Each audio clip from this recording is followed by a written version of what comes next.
And I spoke a short time ago to the Shadow Energy and Climate Change Minister, Ted O'Brien. There's been a big discussion around part of the plan from the Coalition centres on the fact they think we'll need less energy, much less compared to Labor, over the next couple of decades.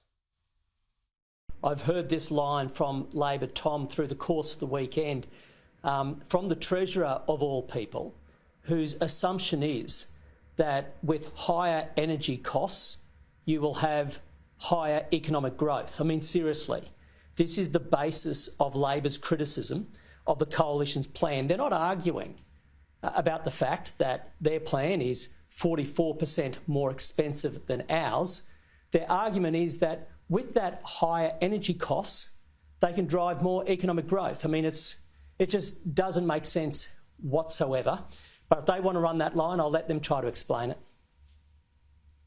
But the point is around your assumption in the plan you've released is that the country will need 40% less energy compared to the assumption Labor's used. So if your assumption isn't true, if energy use is more, for example, the EV uptake is more, what's your backup plan?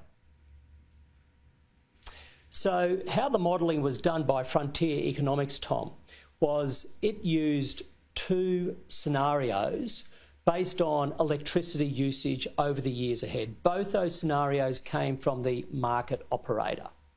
We looked at both those scenarios and we took advice, including from Frontier Economics, to work out which is more realistic. The market operator itself was split between the two, by the way. They basically thought, well, you know, this step change scenario, maybe 43% likely, progressive 42% likely.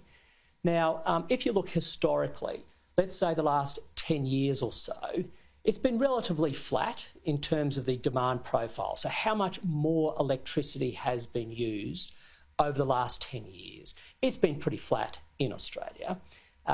We believe that the progressive scenario, which suggests a 60% increase in electricity usage through to 2050, is far more realistic than what Labor is assuming. And if you unpack that, you do go to, you mentioned EVs. We just don't believe that by 2050, about 98% of all new car sales are going to be EVs. And that may or may not happen. My question is around the backup. So if what you're saying doesn't come true, and you mentioned AEMO, they put a slightly higher chance on more energy being needed. If that's the case, where will the country be under the Coalition? Will we not have enough electricity?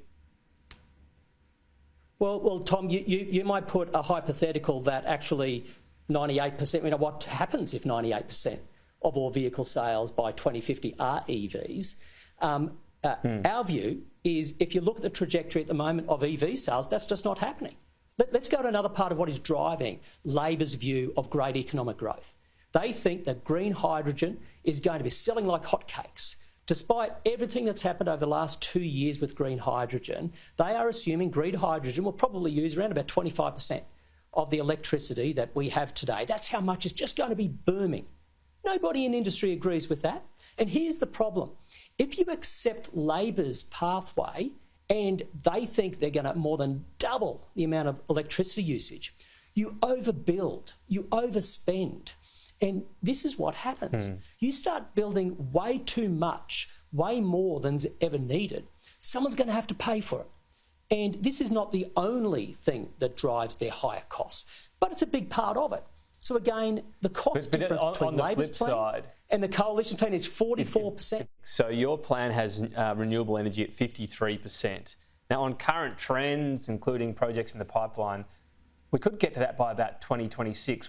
What happens after that point? Would you cap renewable energies, effectively stop more renewables getting into the market? No one's talking about capping, Tom, but the part of your question that suggested this enormous trajectory for renewables over the years ahead, can I just caution people not to look at what Labor refers to as pipeline? You've got to look at the final investment decisions when basically real money is being committed to. What we've seen under the Labor government is a complete fall in final investment decisions of renewables.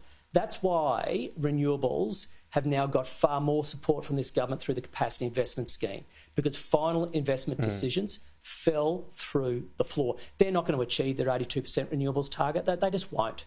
They need 7 gigawatts installed every single year of new renewable generation. Last year, 1.3 gigawatts. Yeah. If there's hunger there privately, from the private market to go higher, you won't cap it. So the renewable energy in Australia could go higher. You won't stop it entering the grid? We're not talking about capping, whether it be nuclear, gas, hydro, renewables. The question that has been put to the coalition, which is fair enough, is how much would your path to a net zero electricity cost compared to Labor's? We now have the answer, $263 billion cheaper. If you were to compare the economics of Labor's plan compared to the coalition's plan beyond 2050, it in fact gets even more favourable towards a plan that has nuclear in it. You know why? Because these assets last at least 80 years. Within that period of time, you have multiple replacements of renewables, remembering renewables only sort of run about a third of the time, so you need 3 times the amount for nuclear. Their lifespan is smaller. So the longer you run your economic model, the better it is when you have nuclear in the mix. But because we replicate it here, what the market operator does, through to 2050 due to its net zero target, that's the way that Frontier Economics did its model. So you could actually see them against each other and fairly compare them. The conclusion was 44% cheaper when you have a balanced energy mix with nuclear. All right. Let me ask you this finally and briefly. You attacked Labor over what happened to energy prices so far during the term. Under this plan, will anything change? Can you tell Australian voters now, will anything be cheaper in terms of their power bills in the next term if the coalition win? We'll have more to say about the short term well ahead of the next election, Tom. But could it only be subsidies? If I can say, your question is just so spot on though, because 3 years ago, Anthony Albanese looked the Australian people in the eye and promised them a $275 reduction in household bills based on 3 years ago. So if he was to deliver on that, he's talking about $1,000 now. That's the shortfall from what he's promised and what some families are going through. $1,000 more expensive than what Labor promised. Guess when he said he was going to deliver it? 2025. And so in other words, he's got 15 days to stump up with $1,000 reductions in people's power bills. And I don't think anyone's saying that Labor that's their challenge. And you've criticised that. Chris Bowen is. Just ask you. Chris Bowen is. Tom, I'm sorry. Chris Bowen, with one of your colleagues, made that very clear. Okay. He did with one. I think it was with Laura, with one of your colleagues.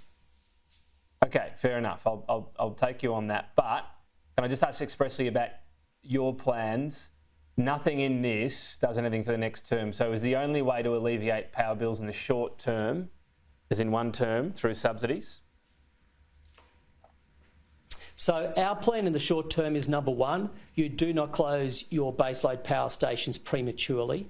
Number two, you pour more gas into the system. As you, 3, continue to roll out renewables. Of those 3 points, Labor only has a plan for more renewables. It's suffocating gas and it wants to close the baseload power stations prematurely.